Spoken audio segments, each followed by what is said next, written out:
a chance to gain reward. I will spend on you, he says, all who spend in good cause. Good deeds are opportunities, sparkling bright and true, raising you in the sight of Allah and adorning Al-Jannah for you. So rush to earn his reward. Don't forget the oppressed. And when you go to sleep at night. Assalamu alaikum wa rahmatullahi wa barakatuh. Bismillah ar-Rahman ar-Rahim. Alhamdulillahi Rabbil Alameen. Allahumma salli wa sallim wa barik ala Sayyidina Muhammad wa ala alihi wa sahbihi ajma'in. Assalamu alaikum, dear brothers and sisters. Welcome to another episode of A Time to Please Allah. I was going to say Ramadan spirit. Alhamdulillah, Ramadan is over. Alhamdulillah. It's been a blessed month. Ups and downs, left and right, struggles, but subhanAllah, what a sweet month. And we ask Allah subhanahu wa ta'ala to accept all your fasting, your prayer, your charity, whatever you've done of good deeds this month, subhanAllah, the ajr that you'll get from Allah subhanahu wa ta'ala, cannot even think about it, subhanAllah.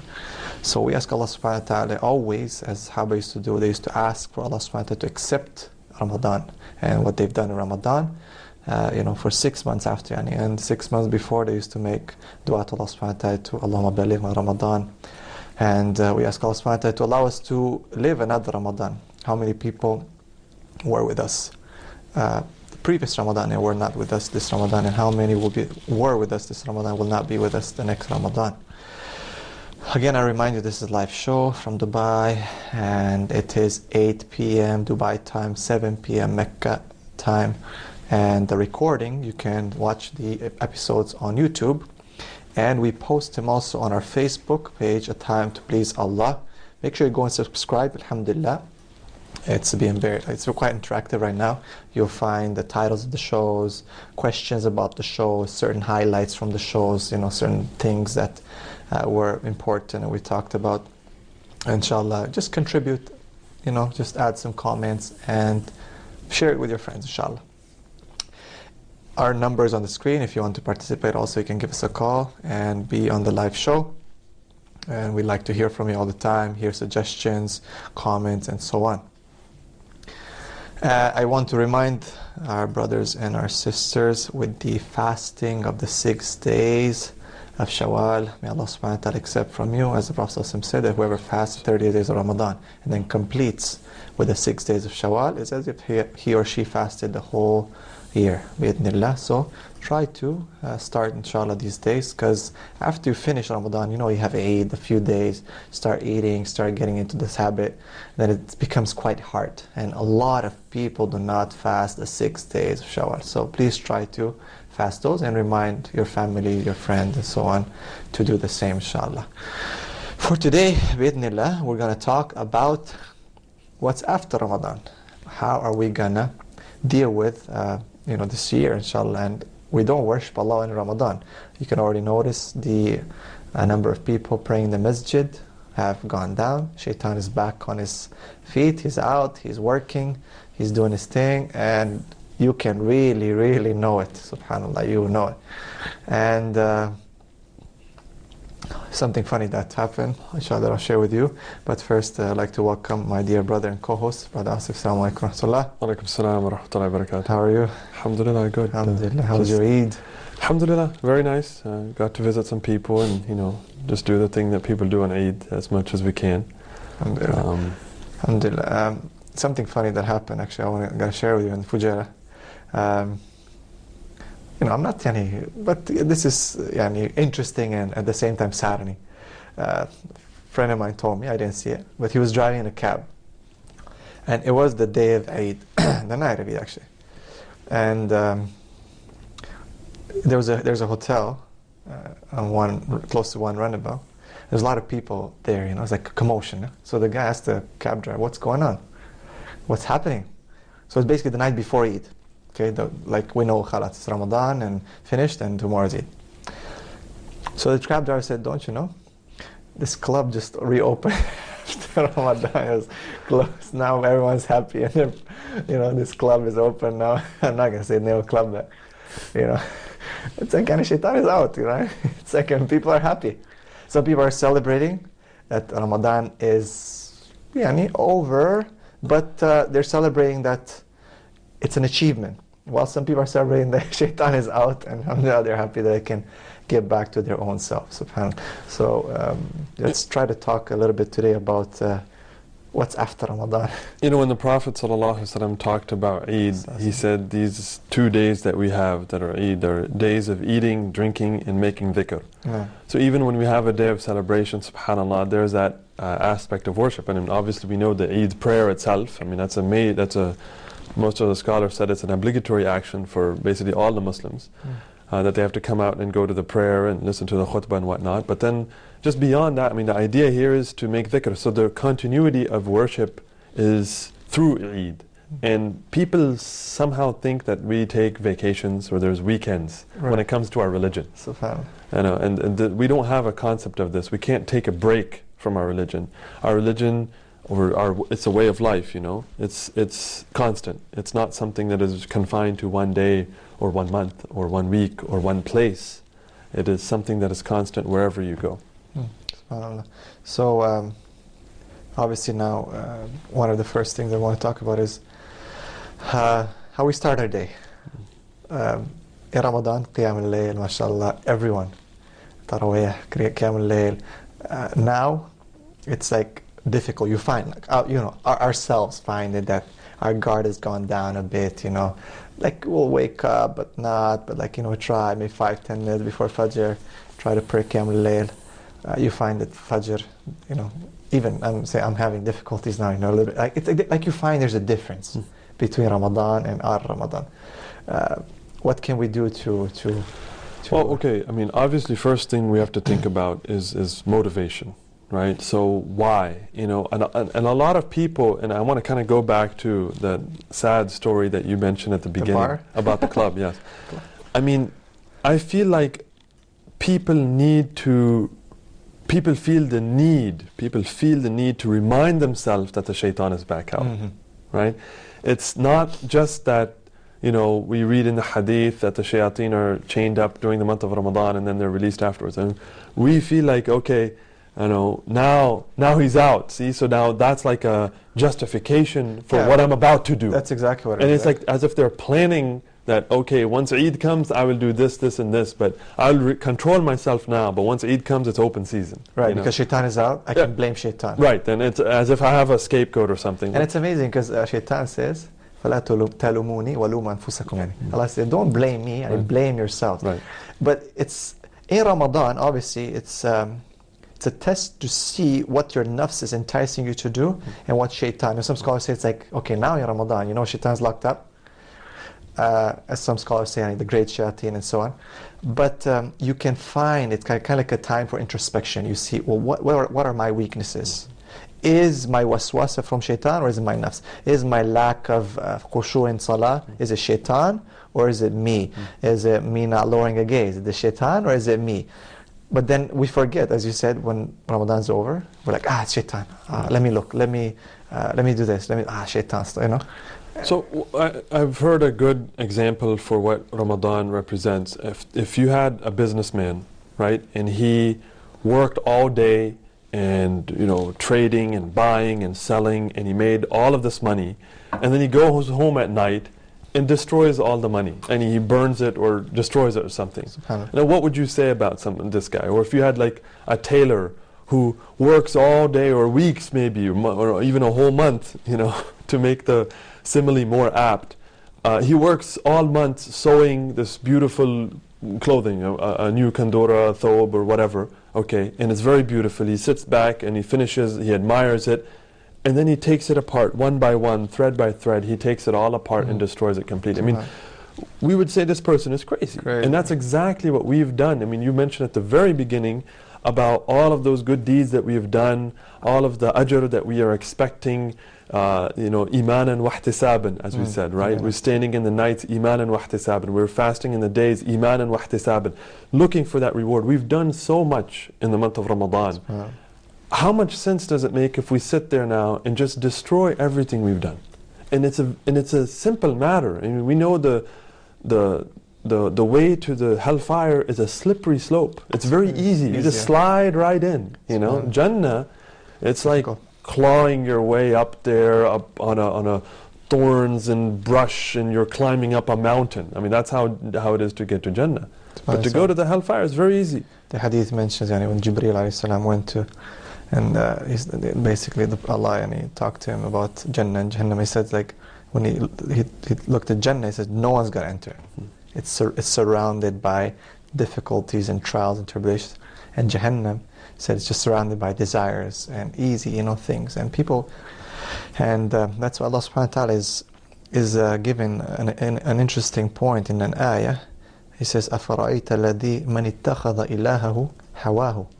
Have you looked or seen the person who takes as his ilah and his God, his object of worship, his own desires? And subhanAllah. And Allah subhanahu wa ta'ala has made us different, us understand the concept of shirk and associating partners with him. And a lot of people think, well, I'm not worshipping Jesus or something. I'm not worshipping, Abdul Qadir Jilani or something, or some asnam or something, either going to a grave or anything like that. I'm worshipping Allah. But and that's why I always talk to atheists sometimes, or people who are saying, okay, I believe in God.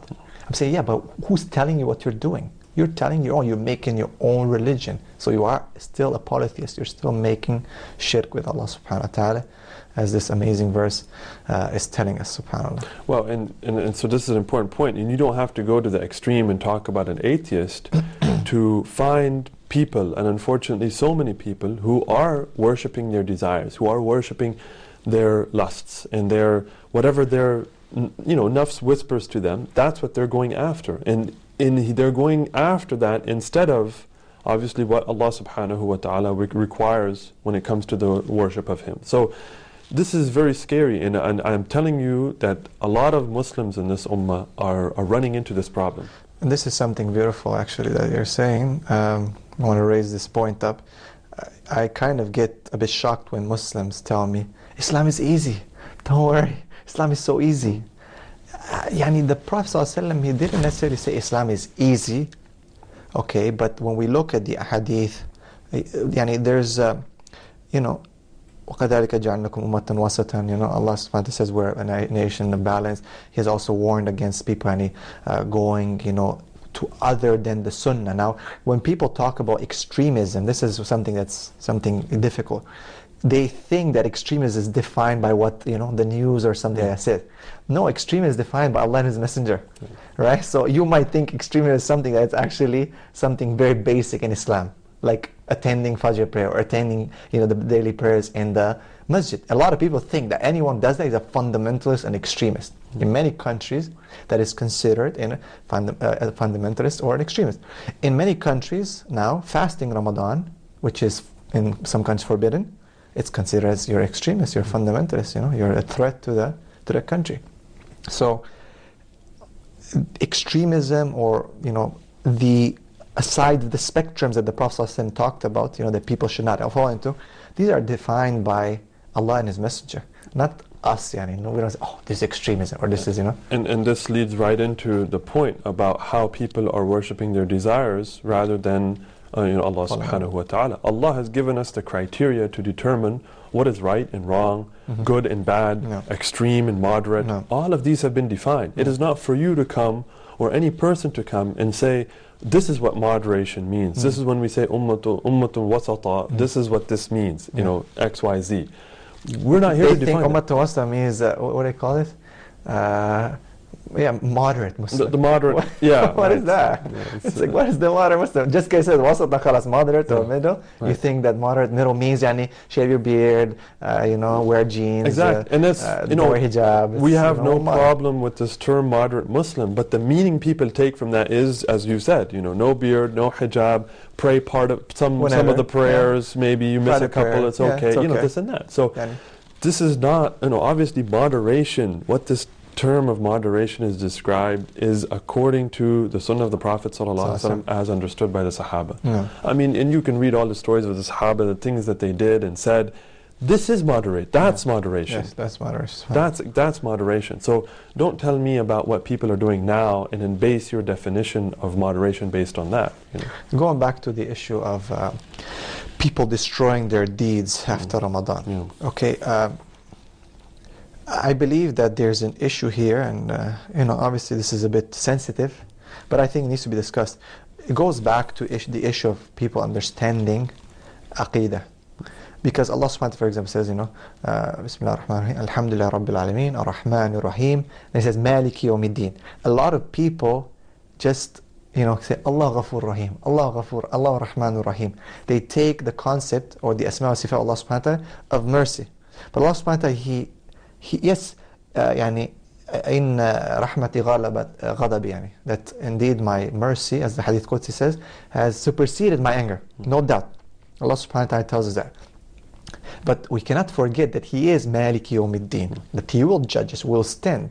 We know the description that the Prophet ﷺ gave us in the Hadith, Mu'adh and other Sahabas, where it's like, you'll get scared when you read the horrors of the Day of Judgment.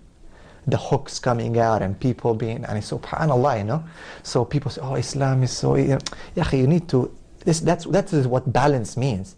That you understand the mercy of Allah, you have khawf, fear in Allah, and raja, and hope. And that's what scholars said, you worship Allah with these two wings, and the main thing is, the body is the love, But people have this issue in Aqidah because they think, khalas, Allah is the most merciful. I'm just, everything is fine.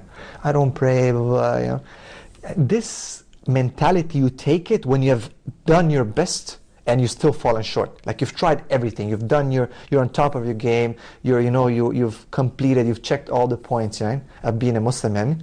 And still, of course, because we're Bani Adam, we will fall short. But you think of Allah the best. You have the best feelings of Allah, And I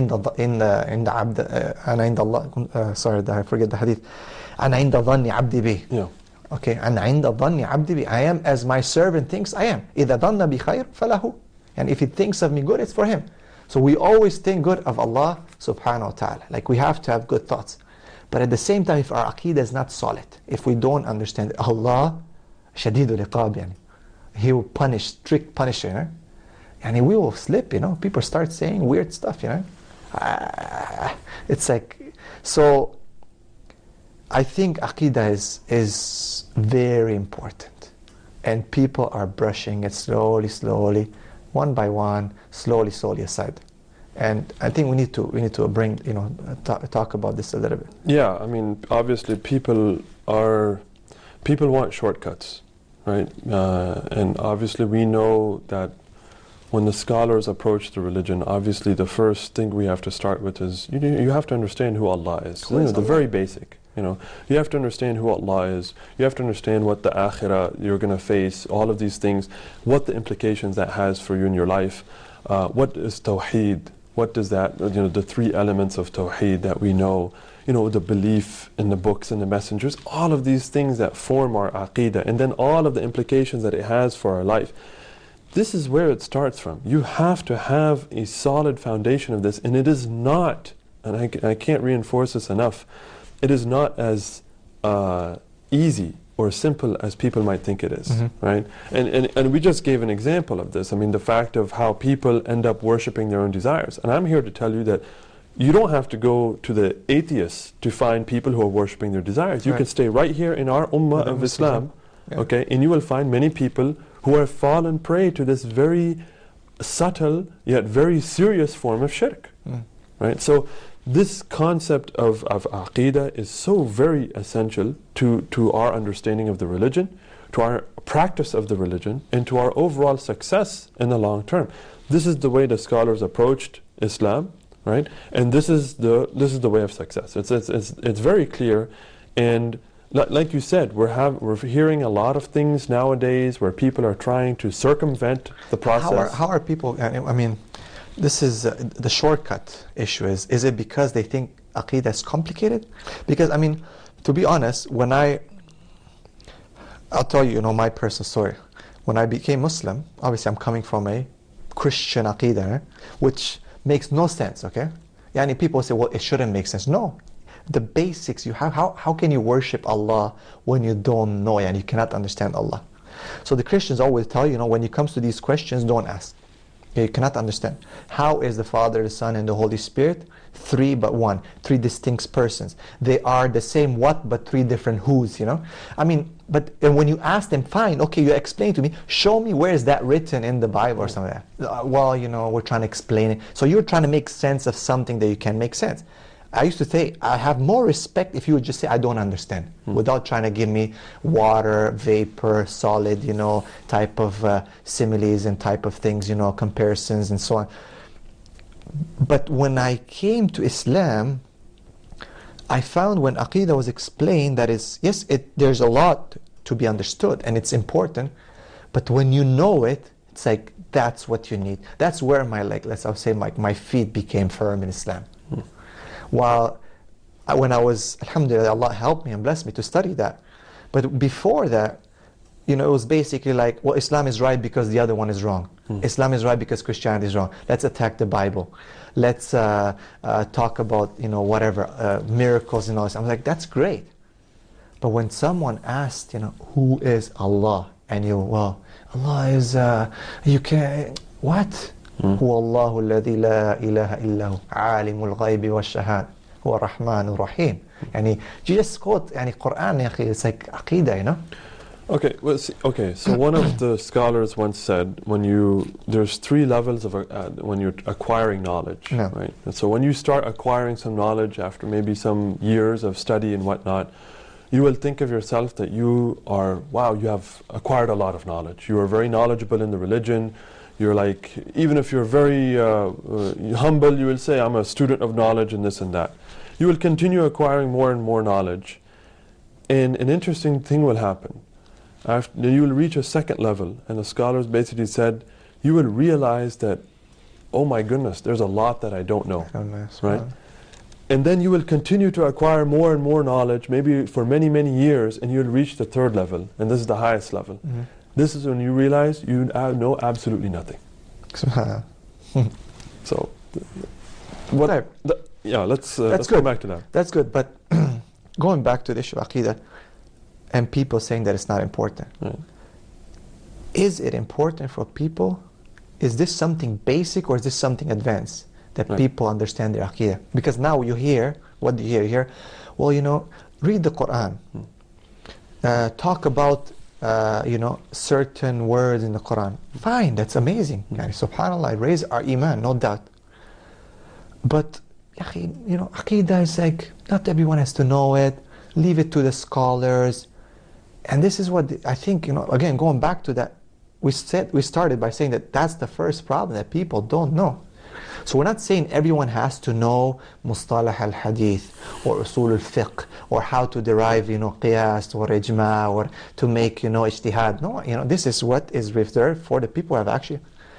But I believe the Aqidah is like knowing how to pray, man. How can you pray if you don't know who you're praying to? Right. You cannot pray. You can make, I know I have to make takbir, the opening takbir, yes? This is dua sunnah, this is, from arkan al-salah.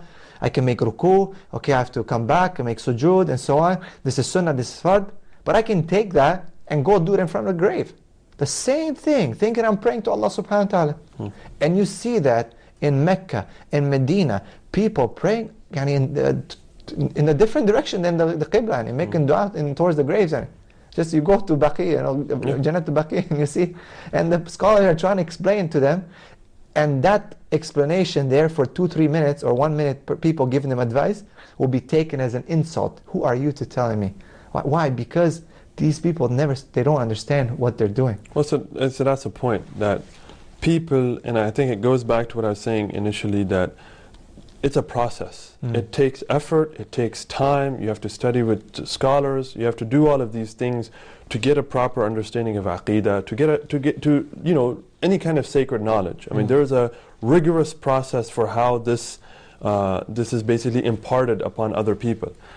And that takes time and effort. No doubt. Right? And I need something short, quick, and I can get it in 5 minutes. So easiest thing is, talk about some verse in the Quran, and mention about some miracle about it, and bam, there you go. It's really nice, it's quick, it boosts your iman, you feel good, and there you go. Go on with your life.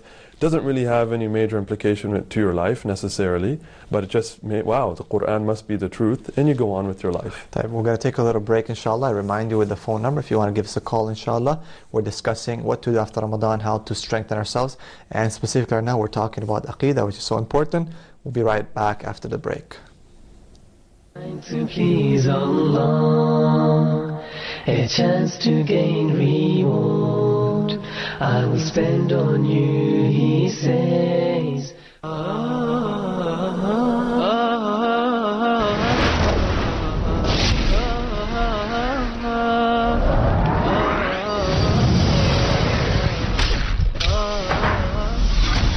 O Allah, to you belongs all praise. You are the light of the heavens and the earth and all that is within them. إن الذين كذبوا بآياتنا واستكبروا عنها لا تفتح لهم أبواب السماء ولا يدخلون الجنة حتى يلج الجمل في سم الخياط. Sister Amina is asking, is it true that you can see Rasulullah sallallahu alayhi wasallam in the dream? The answer is yes. Rasul sallallahu alayhi wasallam in an authentic hadith, he said, من رآني في المنام فقد رآني فإن الشيطان لا يتمثل بي. After the soul departs the body, it makes its journey to Allah subhanahu wa ta'ala. If it was righteous soul, it will be given permission to enter into the heavens. But if the soul was wicked, no. إنه من يشرك بالله فقد حرم الله عليه الجنة. Whosoever associates someone in worship with Allah, even if it is me, Allah subhanahu wa ta'ala will make Jannah haram and lawful for that person.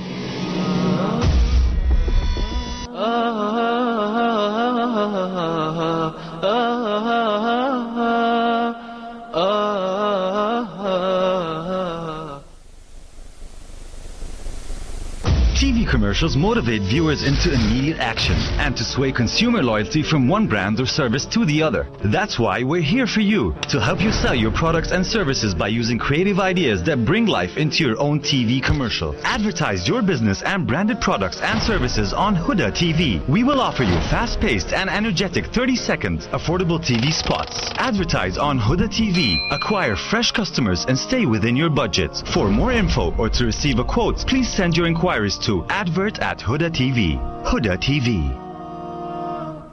A time to please Allah, a chance to gain reward, I will spend on you, he says. Assalamu alaikum wa rahmatullahi wa barakatuh. Welcome back. A time to please Allah, live from Dubai. This is your host Gabriel Al-Romaani and your co-host Asif. May Allah subhanahu wa ta'ala bless you all. Jazakumullah khair for joining us this evening.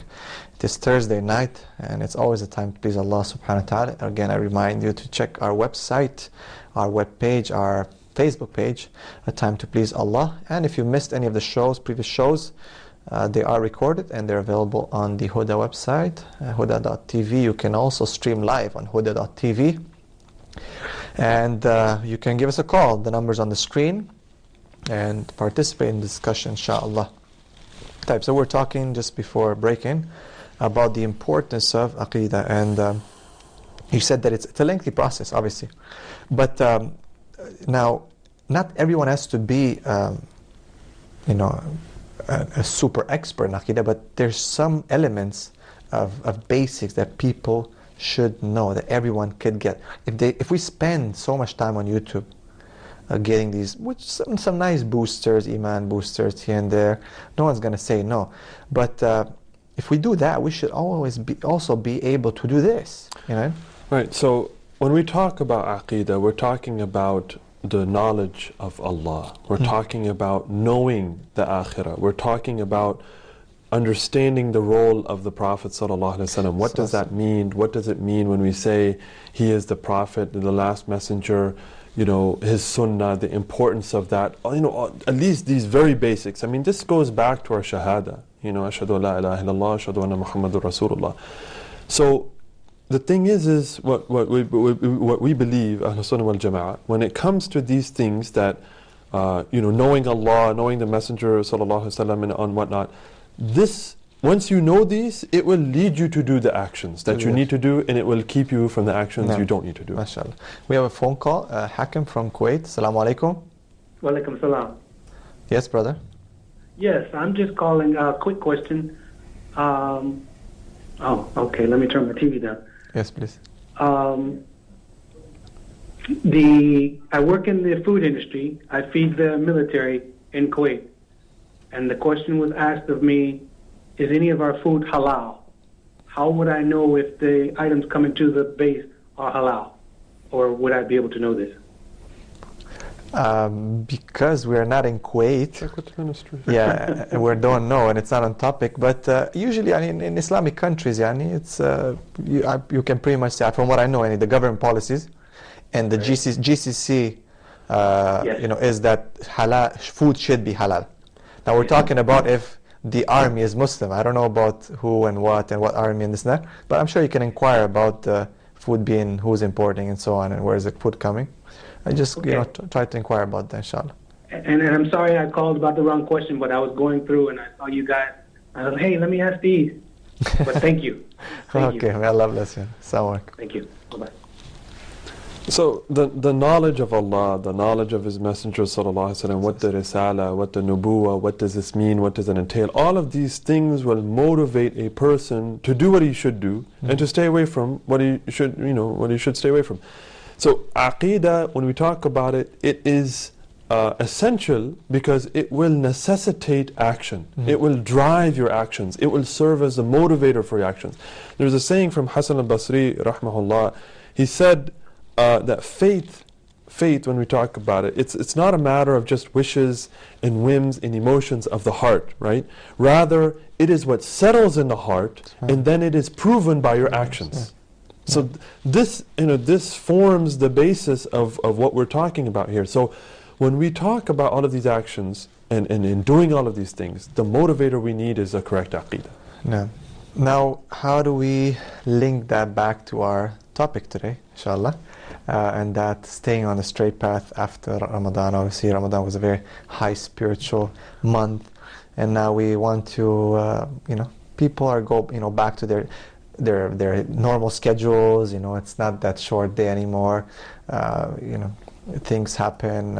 Shaitan is out. People are arguing. Subhanallah, and you notice even there's a change in people's driving, the way people drive. And subhanAllah, I don't know. I felt that Shaitan was out from the first night. Subhanallah. How does aqeedah help us to push us, inshallah, for this this time outside Ramadan, in Ramadan, how everywhere? Well, okay. So obviously, we need to basically have a very basic understanding of Allah, and this is obvious to everyone. But this just goes to show you that while everybody will nod their head in agreement, this is a really important differentiating factor. Do you believe that Allah is just in the month of Ramadan, or not? Okay. So we have to at least understand that Allah is at all times, and He is seeing everything, wherever you go, whatever you're doing, wherever you are, whatever. So this is that basic understanding of Allah, but it's kind of lost on a lot of people who, they pigeonhole the religion or the worshipping of Allah or the practice of the religion only when they're in the masjid, only when they go for Hajj and Umrah, and only when it's in the month of Ramadan, right? So this we see, and obviously we cannot look into a person's heart, but this is a sign that a person's aqeedah is weak. Right. He has some misconceptions about Allah. He doesn't properly and fully understand the power of Allah, the abilities, the capabilities of Allah, that he can see Him and he is under His watchful eye at all times and all places, whether in Ramadan or out of Ramadan. Now, what about, let's say, not all the Muslims are at the same level, of course, of practice. We were not at this level a few years ago, and we don't know what's going to happen next few years. And we ask Allah subhanahu wa ta'ala for Tibet, But some people are saying that, okay, you shouldn't, obviously not knowing your aqidah is an indication of, you can look at someone by the way they practice Islam, and you can understand, hey, if he's not praying outside Ramadan, his aqidah is got an issue, okay? If he's not praying, it's a big issue, and forget about it, not praying outside Ramadan, okay? If he's just singling out Jummah for Salah, he's got an issue in aqidah. If the sister's not wearing hijab, there is an issue. Okay, if the brother is not doing certain things, there are issues. Now, some people are saying that don't judge, Don't talk to these people, leave them, bring them in with a nice recitation of the Quran. Let's bring them with some nice, reminders, softeners of the heart, which I understand. And they're saying that, Aqidah is pushing them away, Like, Aqidah is like, it's too harsh, and, they should just be reminded with something soft and nice, and just let them be, Here, I think it's important to discuss this, because there's some people who are giving people what they would like to hear. So for me, example, let me, give you. When I was starting my Islam, okay, if someone would come to me and say, brother, like, try to keep your shorts, by your knee level, especially like if you come to the masjid, maybe I'll take offense. Oh, why are you telling me this? Maybe the brother has a good intention. Brother, you can like, your hands are not raised fully, just raise them properly, or don't raise them at all, like, don't just be like this, like an advice, or keep your back straight. It's like, we don't like that. I didn't like it. I didn't like people telling me. And sometimes the people tell me in a nice way, right? So some people are saying that these people, of course they are. No one's, إِنَّمَا الْأَعْمَالُ بِالنِّيَّاتِ. If someone has a niyyah, he just wants to like show off, or he wants to tell you, and this is between him and Allah. But you can't say that everyone who's telling you something from the Quran and Sunnah, that you should say to him, you have a haram gun or something like that, you're shooting people with some haram guns, or this haram, bid'ah, haram, or this is not good, this is like what's called a red herring, It's like you're pushing people away from the real problem, And this is happening a lot, and if you analyze this issue rationally, when Musa alayhi salam went to Fir'aun was trying to go away from the main topic, okay? And he basically told Musa, like, didn't you just like kill someone not too long ago? Yeah, like this happened before. So today people are saying, like, you have a beard, okay, fine. How about 5-10 years ago? Did you have a beard? Come on, give me a break, It's not about that, It's about reminding people, وَذَكِّرْ فَإِنَّ ذِكْرَ تَنْفَعُ الْمُؤْمِنِينَ. It's always أَمْرُ بِالْمَعْرُوفِ وَنَهْيُ عَنِ الْمُنكَرِ. It's always. It's the start. How did you start, being practicing? Someone told you. Someone gave you dawah. Somehow there was a breaking point, and maybe you were humble enough to accept that advice. Maybe it hurt. Maybe it was, in not the best way or whatever. But I remember most of the advice that people gave me. Somewhere this way, somewhere that way. But if someone doesn't open their hearts and their minds, and they start, as soon as someone gives you the advice, okay, let's say he shoots his bid'ah or haram gun at you, you just like take a shield and just it ricochets, back there, as opposed to like maybe taking it in and be like, wait a second, what if this person has a point? Like, why do we always start from the position that no, who are you to tell me? Like, isn't this I think this is such a big problem. Well, okay, so you mentioned a lot of things, several things here. Yes. So when we talk about giving nasiha, there's also a sunnah of receiving the nasiha. True. Right? So we need to be careful that, whichever end we're on, that we're following the sunnah when it comes to this, right? So when somebody comes to you, obviously we try to take the khair from anyone. Yes. Right? We even from the non-Muslims, we try to take the khair. They're more technologically advanced in general than the Muslims. So we try to take benefit from this, when it comes to any kind of technology or things like that. They're usually ahead of the Muslims in these things, so we take benefit from this. So we take our benefits from people. So even if a person comes to you, maybe he's not following the sunnah to the last, dotting all the I's and crossing all the T's. but maybe what he's saying has some merit, has some relevance, has some benefit to you. Maybe he's not saying it in the right way, at the right time, and in the right place, okay, and given. But still, there's some benefit there. So it's up to you to maybe filter out all of those mistakes that he's making, maybe even offer some advice to him in a nice way about how he could offer advice in general. But still that we should try to receive the khair, you know, even if it comes from someone maybe we don't appreciate, or we'd rather it not come from him. It could be something good for us. And remember, anything that we hear, we will be responsible for it on the Day of Judgment. So we'll be responsible for that. But I also want to address something in the beginning, that just because when we're talking about the study of Aqeedah, I take offense to the people who associate that necessarily with those people who are going around with that bid'ah and haram gun, you know, shooting people left and right. That's not what we mean by Aqeedah. Okay? When we talk about Aqeedah, the only thing that we're saying here is understand the basics of your religion. Understand the basics of what Islam represents. What is Tawheed?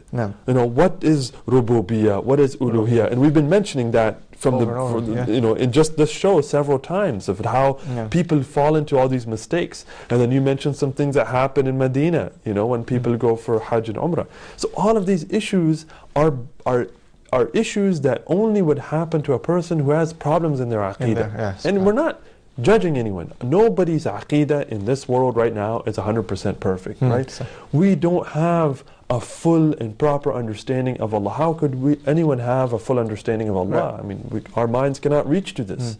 But we have to at least make an effort to understand our religion and help each other in this process. Part of that is giving nasiha and receiving nasiha, but not judging people. I'm not going to say you're going to hell because you did this or you did that, right?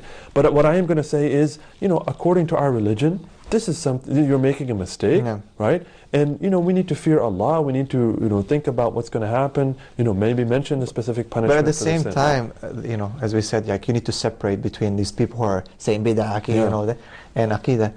Everything has to be compartmentalized. Like, you have to say, okay, this is Aqeedah, and if someone says this is them, okay, this doesn't, like, we shouldn't necessarily tie these things, but we find today that that's what's happening. It's like, oh, if someone wants to learn Aqeedah, right away you're going to become someone strict who's going to tell people everything is wrong. No, why? Who says that? And at the same time, we're saying, and all the scholars, I don't believe, I've never sat with any scholar, or I've heard of any scholar, or I've read of any scholar who just told you, study this book, and then go and be a ruthless, you know, rude person. No, they said, because you know Allah is Ar-Rahman, you should have some rahmah in you. Because you know that Allah is Al-Wadud, you should have some love in you. And because you know Allah is Ar-Rabb, then you should worship Him. And your salah should be better. And because you know He's Al-Ilah, you should know that He is the one to be worshipped. Do you know what I'm saying? It's but at the same time, now that you know what's in this book, and inshallah it is correct, it is upon you to impart that to the people. It's upon you to spread. If you see someone making a mistake, if you go to Medina and you see somebody praying towards the grave or something, you have to say something. This is part of Amr bil Maruf wa Nahy anil Munkar. You have to say something. You have to do something. And Amr bil Maruf wa Nahy anil Munkar, that people, they think it's like someone in Saudi with a stick, and hitting people, salah, salah, salah. Okay? Tayyib, let's say that whatever, we're not going to judge that. Because even Umar Khattab used to hit sometimes people with sticks, and we respect him so much, and we always brag of him, okay? So let's think about that where we start judging people. Everyone will be accountable. The Prophet ﷺ said that a person who loves to use the stick, he'll find this place in hellfire. Someone who who's gonna just be hitting people, whatever. But because again he loves that, he wants to just judge and order people like that. But Umar Khattab used to help people sometimes by the stick, and he gave some beatings to some people. But Amr bil Ma'ruf wa Nahy anil Munkar, Allah subhanahu wa ta'ala says, كنتم خير أمة تخرج للناس تأمرون بالمعروف وتنهون عن المنكر وتؤمنون بالله. And it says in the Quran, if we give these two up, we're not khayr ummah. Okay, we're not the best ummah anymore. Because that's why the sifa comes after. Allah is making a statement that you are the best nation that's been brought forth to mankind. Why? It's even more than that. We know from the Sunnah, from the Hadith, that people were destroyed because they left off correcting the other people, yes, right? yes. People were destroyed because of this, right? So this is an essential, you could say fardul kifaya basically, that people have to correct people. And this is a very, very essential aspect of our religion, about giving nasiha, correcting the people, and joining the right and forbidding the wrong. This is something we all have to do. And it's a responsibility. Like, not just anyone who doesn't know is going to go and start correcting people. This is where the problems start. Right. And that's what we have to separate again. If someone comes, he doesn't know is correcting people, this is his issue. Okay, we deal with this issue separate. Don't say that khalas aqidah, and you have Usul Thalatha in this book, we're going to mention that everyone is wrong now, and these people are shooting bid'ah gun and haram gun. We need to make the distinction. We need to respect, what is haqq and what is not. We need to understand that scholars have always taught aqidah and have always recommended and advised people to act upon this knowledge, to teach others, to increase in their khushu', to increase in their righteousness, to increase in what they do, in their amal salih, That's why aqidah, inna alladhina amanu wa amilu salihat. Aqidah, you can never separate aqidah from righteous deeds, because that's what it is. Once your aqidah enters your heart, when you know who is Allah subhanahu wa ta'ala, subhanallah. And that's why the beautiful story of that scholar who loved one of his students so much. Okay? He loved him so much. And the other students were like, why? And he gave a test. He said, okay, take this and hide it somewhere no one can see it. And they all went, blah, blah. Only this student could not do it. Right? And he came back and says, oh my Shaykh, how can I hide this when Allah is, he hears it, Al-Basir, he sees everything. So he says, see, this guy understands Aqeedah. And it's like, he knows, his righteousness is such that when the lights are off and no one can see him, he knows that Allah sees him. So he will act righteous. He will act righteous in every single situation. It's not, some guy is like, bid'ah, haram, blah, blah, blah. He fears Allah subhanahu wa ta'ala in every single situation. Why? Because he understood that attribute of Allah subhanahu wa ta'ala. This is Aqeedah. This is what the scholars have always taught. But today, subhanAllah, sadly, we have people who are saying Aqeedah is not important, and we have people who are saying scholars who are teaching or are not, they're not saying directly it's not important, but they're, the general people are basically, they're minimizing the importance. They're minimizing the importance. And they're elevating other things which are maybe even, you could say, secondary. Right. Like we talked about all these iman boosters, right, with the internet and all these, the 30-second attention span that everybody has, right? Yes. So you have to, it's like an espresso. Yeah. So everybody gets those espresso, the shots, they get recharged for a couple seconds or something, and then they go on with their life, right? This is not how we will perfect our understanding, or even, forget perfect, we will not complete our understanding of the religion is by espresso boosts, right? Or Red Bulls. This is not how there is a rigorous process that, and there is no shortcuts to this process. No. Now, look, we're not all going to become shuyukh here, okay? That's not the point. The idea is that you get on the path, and you start moving forward. Yes. Wherever you reach to when you die, as long as you're on this path and you are moving forward, you're good. Yes. You're taken care of, right? So the journey of 1,000 miles begins with a single step. Yeah. We have to make an effort to Allah, then Allah will put the barakah in our efforts, and we will have the reward waiting with Him. Now, as we said, Aqeedah is very important. It's important for us to understand Allah subhanahu wa ta'ala, who He is, and this will help us in Ramadan, outside Ramadan, in every single situation that we are in. And as we're, now we're outside Ramadan, and we have to continue this journey. We don't know how long, when, we have to worship Allah till yaqeen reaches, till death reaches us. SubhanAllah, may Allah subhanahu wa ta'ala give us, istiqamah, tibat. But if someone wants to study Aqeedah, for example, okay, what can they do, yani? What can they, where do they start? Yani? Well, okay, there's, like we said, there's a standard process. Obviously, you need to be with a shaykh. And this is a very important thing. Aqeedah is not something that you can easily understand just by reading a book on your own, or picking up the Quran. And I cringe when people say, I'm reading the Quran and I'm reading it with meanings and the translation or whatever. Right. This is very dangerous stuff, right? You need to have a basis, and by basis what I mean is a basis for understanding what's there, right? So Aqidah goes the same way. I mean, you need to sit with scholars. You need to sit with scholars and understand your religion in this way. And I would really caution people against trying to just, it's an ocean of knowledge out there, right? And you just jump into it on your own, you're looking for trouble. Allah says, this is like this is our wajib, to ask the people of knowledge, who are not just talking from their own selves. These are the people who are connected to the Sahaba and the Sunnah of the Prophet ﷺ, through the ijazah. These are the people who are not just, let me come up with something. These are the people who are saying, قال Allah, قال Rasul. They explain to you, they bring you, These are the murabbiyun, these are the people who are give you tarbiyah in the deen, inshallah. We're going to take a break, and this is our last section, inshallah. We'll be right back. Time to please Allah. Please Allah, a chance to gain reward I will spend on you, he says.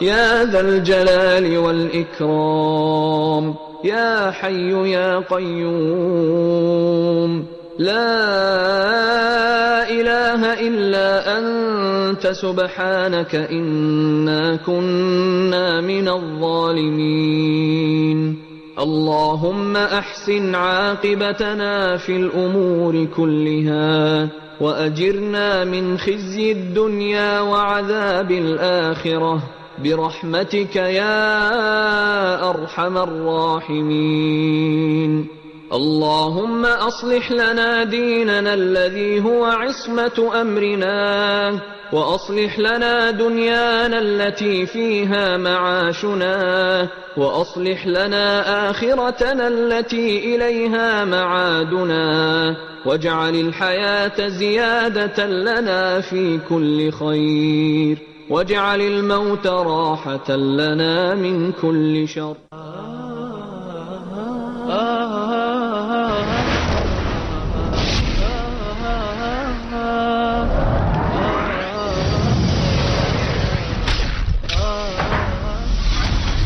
أعوذ بالله من الشيطان الرجيم أفرأيتم ما تحرثون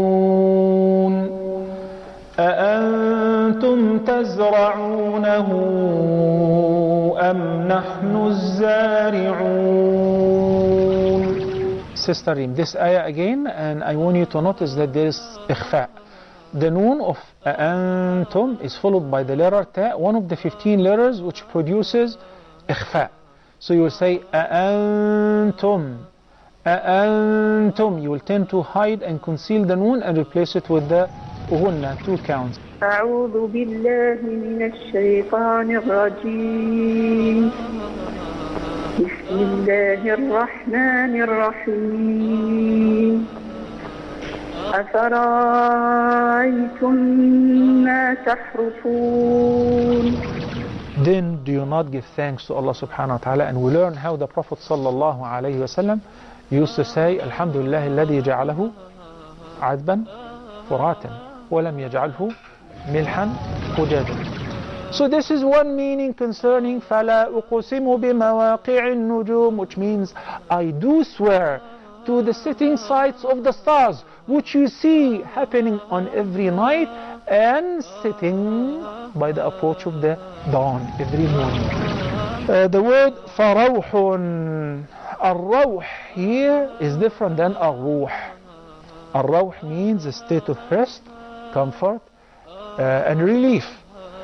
الريحان, it refers to the delight and the infinite joy.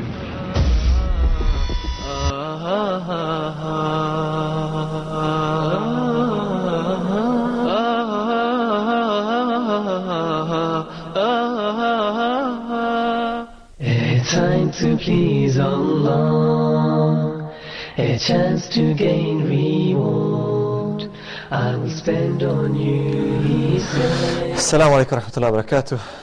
Bismillah ar-Rahman ar-Rahim. Alhamdulillah.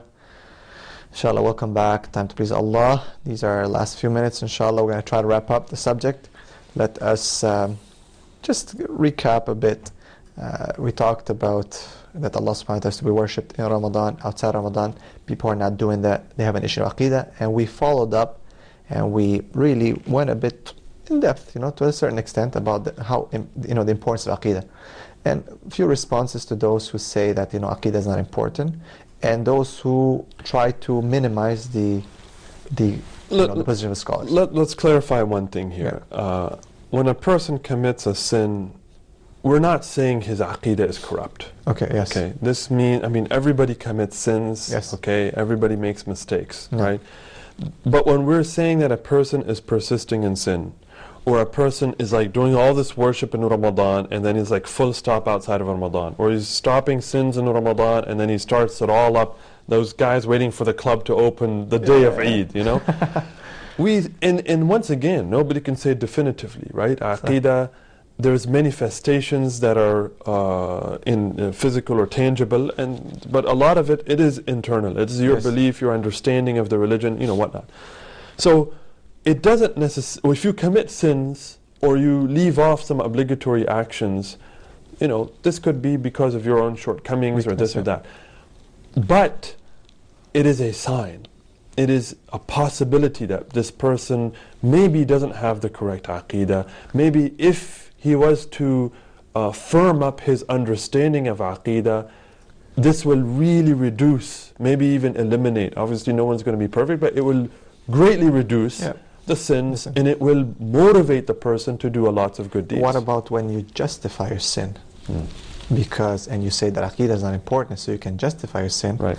That's an issue now. Yes. When you justify your lack of wearing hijab or lack of commitment to the deen, but you like the masjid atmosphere, you want to be there as a social person, let's come in, chill, interact. Okay, that's so an issue. Let's talk about the issue of hijab, right? So common excuses that you will hear, right, is, my heart. My religion is in my heart, right? So this is clearly an issue of aqidah now. You don't understand how the religion should be applied to your life. That's as simple as that. And that is aqidah. Yes. That is the essence of aqidah.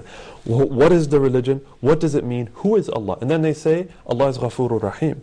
If I make a mistake, Allah is Ghafurur Rahim. This means you don't understand who Allah is. Yes. Right? This means that you don't understand the other characteristics of Allah, that He is Shadidul Iqab. That He is, the one who will punish. He is the one who has created the hellfire. And what does the hellfire and all the things that includes? These are all verses in the Quran too. Yes, that's the one of the we things. We cannot pick and choose. أَفَتُؤْمِنُونَ بِبَعْضِ الْكِتَابِ وَتَكْفُرُونَ بِبَعْضِ. Right? This is what Allah said to Bani Israel, that do you believe in a portion of the book and you reject another portion? And this is why I believe that the scholars have done an amazing job to put it in books. They didn't come up with their own things. They took those ayat, ayat that sometimes people are reading, they don't pause over them. You cannot, Allah is talking about His punishment, about stories. People take it like a story. Or the people of Prophet Lut, people are just, there's a big story there, that inshallah maybe we'll talk about later on, bi'idhnillah. But it's an issue of aqidah. Okay, what's the issue there?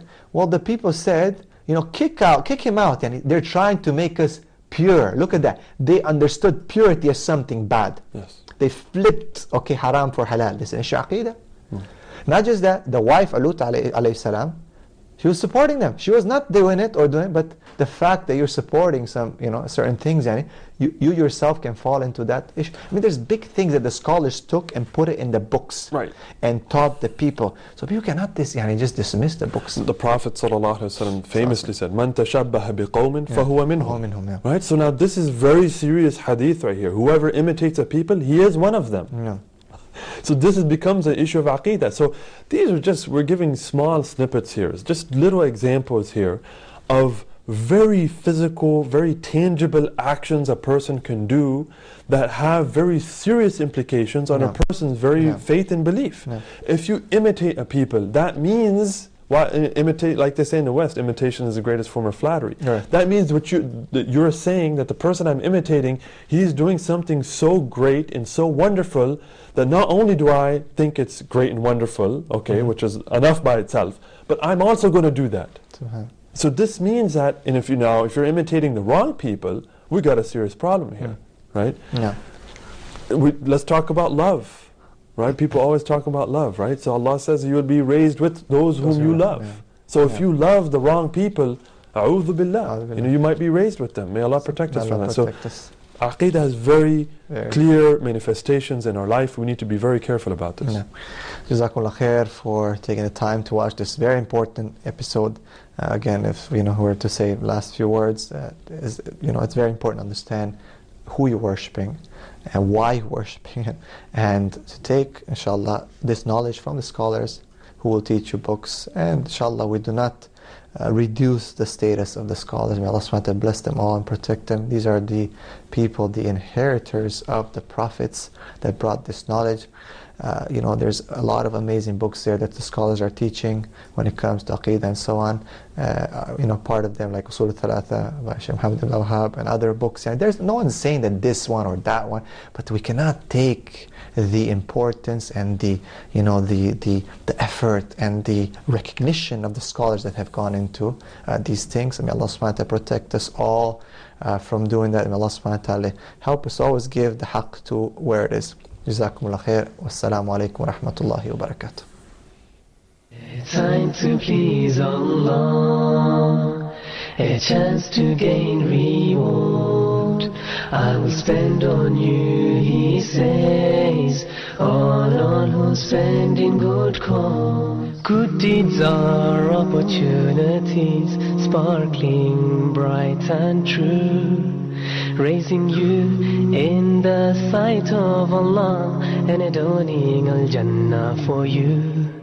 So rush to earn His reward. Don't forget the